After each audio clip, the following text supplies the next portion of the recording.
And the first one falls under people and growing rural communities. So commonly heard throughout campaigning, as it is, it's all about the people. And do you believe that the choices people make and the attitudes they have are the catalyst for rural community success or failure? Absolutely. I feel that the community really needs to be more involved, and I believe that starts with actually listening to what the community is saying and what they want and acting on that.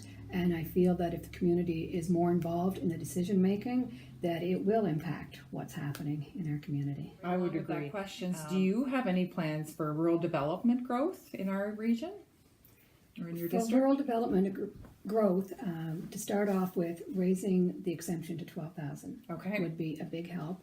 And I really love the idea of the $1 million for the nonprofit organizations that's going to be divided equally across the island. And I feel that that money that would be coming into West Prince for the nonprofit organizations will really help, because many of those organizations offer training and supports for people who are trying to get back into the workforce. Okay. And by supporting them, you're also supporting the workforce. So tell me a little bit more about this $1 million. Is this something new, or is this something you're proposing?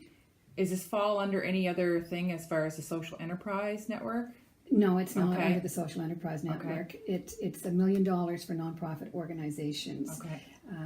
And it could be organizations such as the Chamber Okay. of Commerce who could benefit, I feel, from that. Because we have a lot, and I don't know if people are aware of it, but we have a very large nonprofit sector We do. on PEI. We do. I mean, I would even quote over 1,100 Yes. on PEI, Yes. and I think that figure even could be up there even higher. Yes.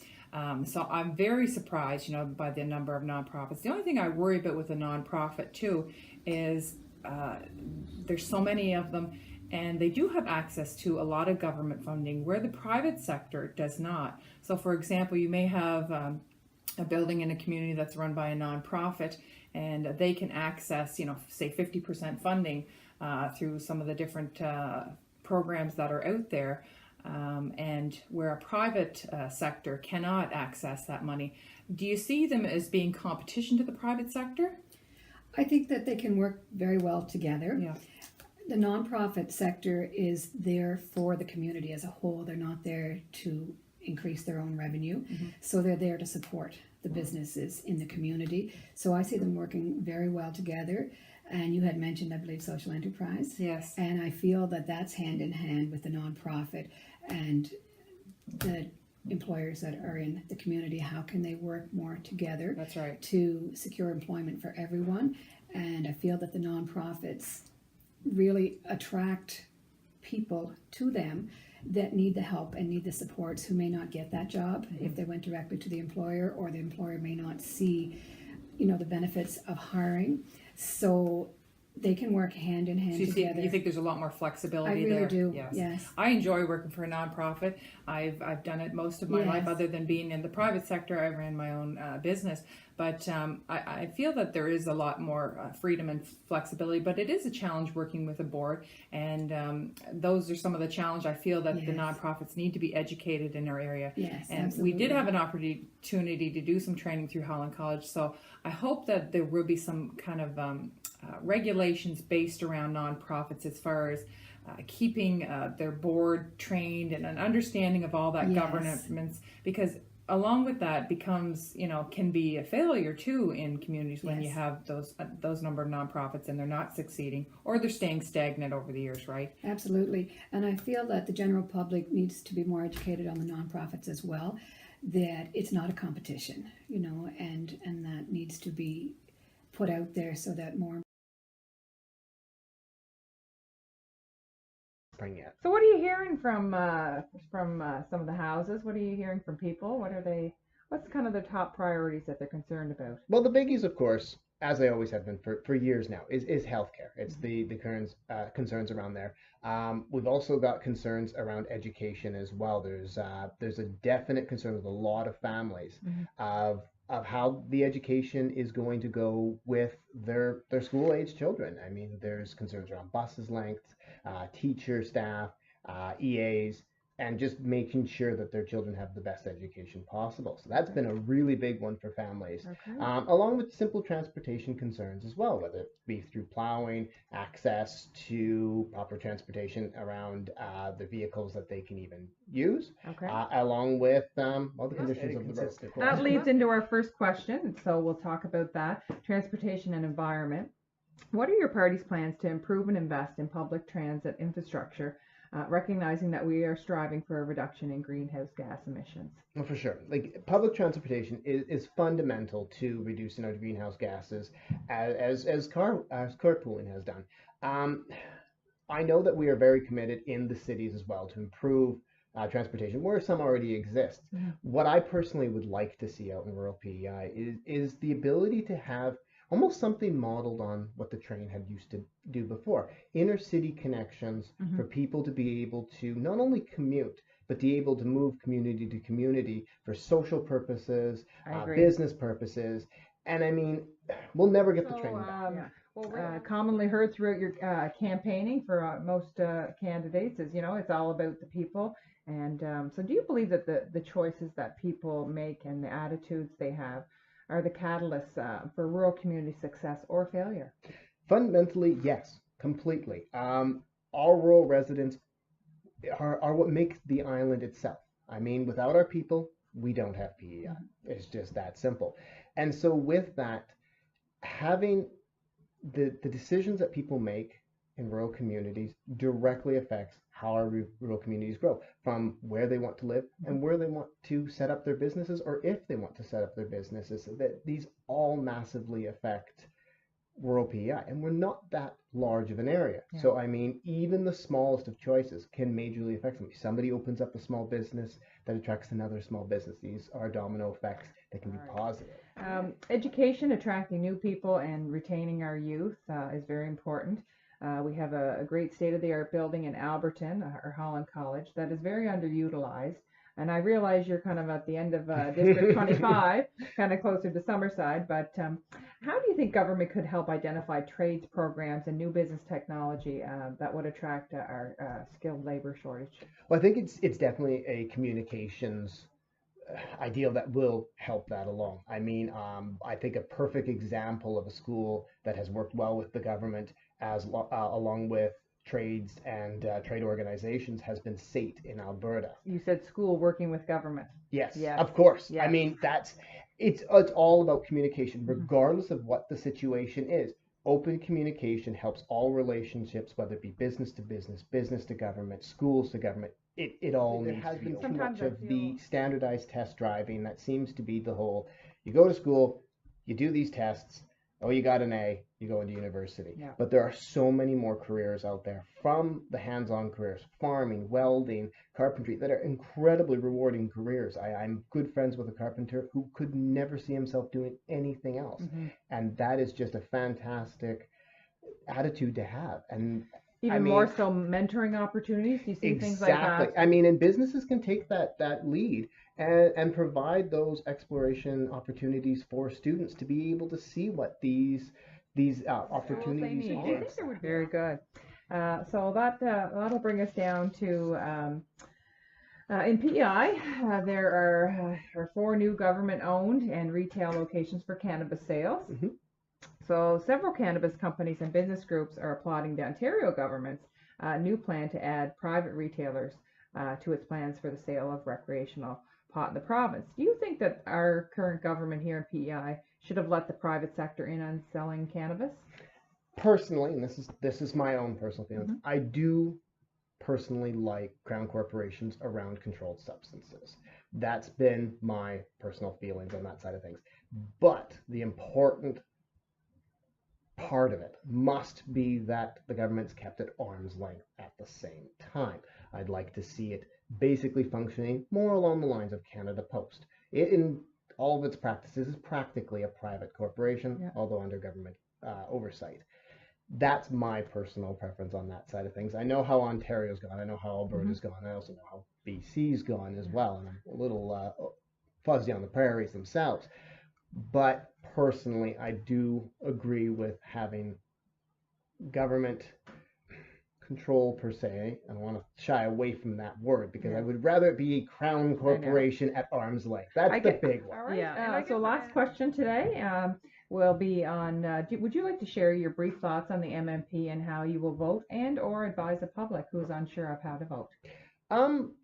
My personally, I've already said my side of things that I do support MMP, but I think the biggest thing is that each voter needs to look at all the information available for what their personal preference is. I'm not going to tell anybody to vote any particular way. This is an incredibly personal vote, the same as the vote for a party. But with that side of things, just be wary of any rhetoric that just doesn't sound right. Words like dangerous and all these fear mongering kind of things from either side don't fly. Take a look at the facts, see how New Zealand operates, and see how a lot of the European Union does as well. Yes. I mean, the top 10 happiest countries as ranked basically only features Canada's first past the post, Australia's ranked ballot, and everybody else's MMP. So, I mean, we need to see how that works. But with that, I mean, it's the standard of take a look at the facts, All right. see what they say. Big write up in the. Started. The first question I have for you is based around transportation and the environment. What are your party's plans to improve and invest in our public transit infrastructure, recognizing that we are striving for reduction in greenhouse gases? Well, obviously, that's always a big challenge, especially in a province that has a lot of rural areas about it. So I think ultimately we're trying to make sure we provide the supports for organizations like a group in West Prince here, like Transportation West. You're obviously in the transit system going on in the more urban centers, Charlottetown, Summerside, and I think the realities are as issues come up around more funds that are pertaining to issues pertaining to greenhouse gases. We can try to take those funds and hopefully match that with organizations or entrepreneurs that are willing to provide certain services. And when they do that, then maybe we can provide some help to make it more cost effective for them to provide the service, and then let it grow continually from that Very point good. on. Next question is around education and how to attract new people and retain our youth. You're familiar with the Holland College building in Alberton, a state-of-the-art building that is underutilized. Mm-hmm. How can government help identify some trades programs or new business technology that would address the skilled labor shortage in our region?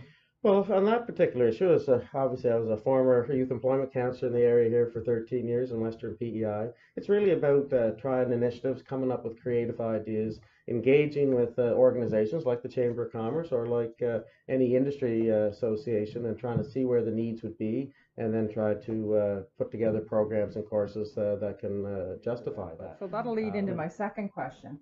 How do you think government could work with high schools in partnership and collaboration to get island students into these college programs? Yeah, without a doubt, we've certainly seen back even in my day as an employment counselor, was always trying to get the linkages with the trades, and the trades are where there's a lot of shortages, and many employers are out there are struggling with trying to find the needed workers with the skill sets, the work ethic, and the decision-making skills. So I think we have to make sure that we can listen to what the business community is looking for, and then try to provide, I'd say at least short-term training programs to see if people have a particular skill set and interest in that, and then maybe provide more training later on that's more specific and targeted. Do you think that offering free or subsidized tuition would be an option to retain our youth or even attract international students at that building? Well, I mean, obviously, I think it's a lot of promotion if you're looking at international students as an example. I mean, there's certainly been quite an influx of international students. They tend to come and get the training with UPEI and even in Holland College from that perspective. So that's certainly an option. I think it still comes back to looking at for Islanders and making sure that they're aware of what options are out there and that we can provide their training needs for whatever it might be. That's So right. it is really important. All right, so we'll get right into economic development. Back in 2001, you and I were both under kind of an umbrella. Yes. The Western Development Corporation Yeah. dissolved, and I actually lost a full-time job. A new position is coming in Alberton, an economic Mhm. development position. What projects do you think that they'll be looking into the future? Well, I guess being a former economic development officer myself in the Quebec area, as well as being on the particular Western Development Corporation boards, and also a former chair of the Tyne Valley and Area Development Corporation, I'm very keenly aware of the importance of economic development, and that's why when I look at our, the riding that I represent, where we've been really looking at focusing on growth in the community, making sure that there's traffic flow coming into our community, giving our community a reason to exist. Yes. But I think you have to also remember it's about generating of wealth. And wealth is generated through the resources that we have in Prince Edward Island, the skilled workforce. And that comes back to our industries of agriculture, tourism, fisheries, and manufacturing. And if we can make sure we enhance upon what ideas that we have. So if I look at the agricultural industries, there more food processing that we can develop in this community. Is there, I think of the butter plant as an example of that. We've had some investments there to modernize that particular plant. Now it's about making sure that we go on to the next phase, which is developing the concepts of increasing the throughput and making more butter there. Mm-hmm. So, and then I think there's other things around livestock sector. I think there's importance that we can grow our livestock sector here. There's opportunities with the beef plant in Borden. So it's about creating those economic activities. You just can't plop a plant somewhere that has no reason to exist. No. Here. So our last question, Robbie, and we're kind of running out of time here on the MMP. Do you feel, and I see there's a big write-up in the graphic today, which is good, a little more education on Yes, the referendum. So do you feel that the public has been educated enough on this vote? Probably not, but ignorance is not a defense here. So I mean, it's important that Islanders be aware and do their research. I know for myself, I've come out publicly and have said that I'm a supporter of the no side. And the reason for that is that I've done a little bit of research. I've looked at how it's been implemented in other jurisdictions, and I haven't necessarily seen that it's a better system of governance. And I'm not real excited about the concept of a two-tier MLA, where you have list MLAs and then you have the first past the post MLAs. I'm kind of wondering how that dynamic would work in the legislature. Have you followed the New Zealand? Yes, I have, and I've looked at the New Zealand, and that does seem to be one jurisdiction that it seems to have worked a little bit better on. Yeah. Although a lot of the things that have happened, it's only been implemented since 1996, and over a period of time. 99? 99. Okay. So it hasn't been implemented for that long, and what we've seen there is voter turnout has declined significantly since its first the novelty sort Has of that war. been declining though, voting? That in PEI? Yeah. Not Or even in so- rates of not so much. healthcare. I suppose you said you're hearing lots in the healthcare, and you were trying to attract new physicians to the area. What changes do you see, or that over the years that maybe we need to change to attract more physicians to our region? Well, if you look at the simple issue of physicians, I mean, I'm more experienced in the O'Leary scenario, where we do have 5 billing numbers in O'Leary, and all 5 billing numbers are filled at the moment. We're still awaiting one more physician, Dr. Maloney, to commence in July. But I think the bigger issue on all of that is that we look at our physicians and how can we complement and enhance our physicians to make sure that they have the life-work balance that they so desire, as well as getting the needs of the citizens for their healthcare requirements. The addition to the nurse practitioners. And I'm a big fan of the concept of, and when I was the Minister of Health, that we increased our nurse practitioner complement up to, I think it's 30 nurse practitioners complement in PEI. We have now 5 in Western PEI, where I think previously we would have had 1. Yeah. And but I also emphasize that's a negotiated issue with the medical society. You just can't add, every nurse practitioner has to be affiliated with a physician. And hopefully with some discussions with the physician community, we can look at growing that, as well as the concept of physician assistants. I think there's maybe 1 or 2 physician assistants on Prince Edward Island through Dr. Trevor That's good. James. See, I didn't know that. So they have to be. Well, we had to make some legislative changes to Okay. the Regulated Health Professions Act to make sure that we can allow these professions to work within our province and provide a scope of practice. We negotiate that with the medical society, and those are the types of things that I see where we're growing in. The reality of trying to recruit more physicians in the area will always be a challenge, because the talent pool of people available, every community in Canada and probably globally is out trying to find and recruit these physicians. So it's about making sure that we can target the physicians that we are able to get based on the billing numbers we have in West Prince, which is 12 billing numbers in Western PEI, that they see the most chronic or urgent patients, and that we focus our other professions like nurse practitioners, and even enhance our RNs to change their scope of practice to be able to play a bigger role in the healthcare profession. So I always have said when I was minister, we need all these professions, right from resident care workers right to our physicians, and we all have to take that scope of practices that we require for every patient and try to make sure we're targeting the right profession to be delivering the right service at the right time. Very good. Yeah. All right. One of the first questions I want to ask you today is about people and growing rural communities. And commonly heard throughout campaigning is it's all about the people. And, Absolutely. Do you believe that the choices that people make and the attitudes that they have are the catalyst of rural community success or failure? Certainly, and we do have a good attitude here in West Prince. You've seen it, the community spirit that's there. When this challenge come up for Hockeyville, Hockeyville in Canada, our community almost won the first time and then won the second time. That's right. Because we had great people leading it, including yourself, Tammy, and others. And not just the people leading it, it was the whole community wanted to be behind it. And it seems to me that when a community is working together with a common goal, you can achieve great things. That's right. I guess we just need more of that excitement. Exactly. But I really wanted to point out, though, as a member of the old chamber and now a new member of the new chamber as well, that really it's wonderful that we do have a chamber of commerce. The business women and men in our communities are the real heroes of West Prince. They are. They bring forth their innovation. They put the sweat equity into what they have, and they take the risks. There's so much competition. We have competition Thank within. you for recognizing them, because they do the hard work. Absolutely, They do. and we have competition within and competition from the eastern part of PEI too. That's right. So you heard it today. It's all about collaborating and working together. Absolutely, and we have that spirit, and that's a great way to start. Very good. All right. So I also wanted to talk to you a little bit about skilled labor shortage. And in Alberton, we have a beautiful Holland College building, state of the art, but underutilized. Absolutely. So how do you think that the government could help us identify trade programs or new business technology that would address the skilled labor shortage in our region? Well, there's different things that we have to think of.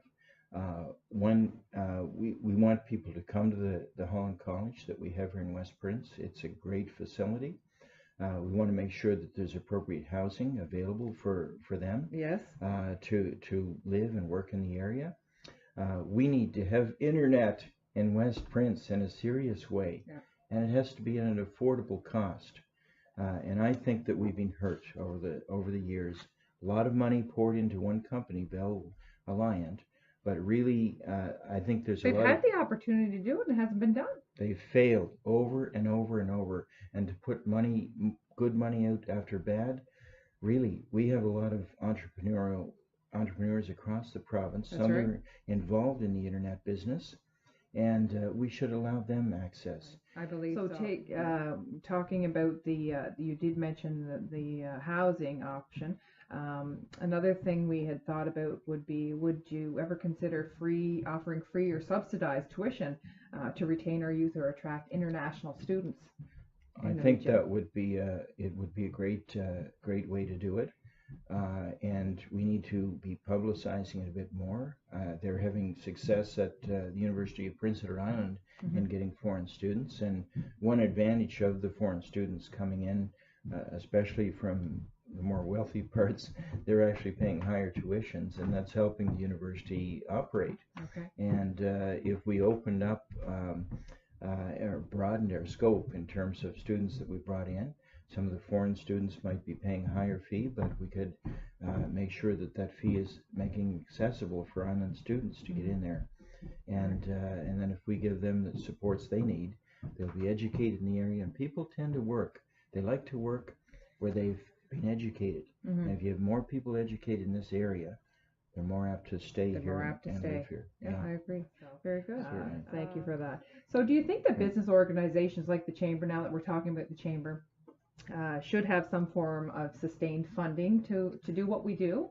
Certainly. I mean, this is one of the one of the easier things for government to do, because here when you have local advocates putting together their ideas, putting together their plans, just with a bit of seed money to help make that happen, that's money that will be coming back. That's helping our small businesses get going, and through the taxation, the money will be going back to the province. That's an investment. It is, because people in their own communities want to be involved. We want to be Absolutely. involved in the decision making. It's there, So thank yeah. you, Herb. So one of the last questions we have for today, and it's one that you feel very strongly on, and on your brochure you have to fight for more rural doctors and nurses, Yes. and in PEI, or sorry, just your thoughts on attracting new physicians and what you think needs to be done in the area. Well, unfortunately, the present government has gutted our healthcare system up here. We have hospitals being closed. We have another hospital being threatened to be closed. We may lose our ER, and we have to have an advocate to stand up for our healthcare in West Prince. We're supposed to have 12 doctors up here. Right now, there's only 9 that are operating, and 3 of them are phasing out their practices over the next year, and there's no clear plan in place to replace them. That's why we need to address this problem. Number one, I can do it through personal contact. Doctors will listen to doctors more so than a bureaucrat, say in Charlottetown, who doesn't know our area so well. I would agree, because the hiring system, there must be something wrong that's not working. Exactly. And another thing we had discussed at the workshop was making the families feel part of the community and engaging them. If you're going to have professionals come and work in our areas, they have to have good internet. They have to have the infrastructure needs to be there. Yep. And we need to have community committees that actually have some control of the billing number that decides who comes into our areas. So explain this billing number to me. How does it work? Well, the billing numbers is only so many for all of Prince Edward Island, Okay. and right now it's all controlled out of Charlottetown. Yes. And what we need to have is the local community engaged in the recruitment process, because that's where we've had success in the past. Okay. And we also need to have them some control over the billing numbers, so that if you want to work on Prince Edward Island, here's the place, and this community has a billing number to offer. That's one thing, but we need to come at it much more strongly than that too. Physicians in their education, they have an undergraduate degree, then they do an MD, and after that they do residency. And we have 40 doctors right now on PEI who are over the age of 65. Our future does not look good because they're going to be retiring. That's right. So with the residency program, we only have 5 positions available in PEI. How are those 5 positions ever going to replace the doctors that are going to be phasing out? We need to double that to 10, and another year we need to double it to 15. But the ultimate answer is to begin to educate doctors on Prince Edward Island through a medical faculty at the University of Prince Edward Island. My son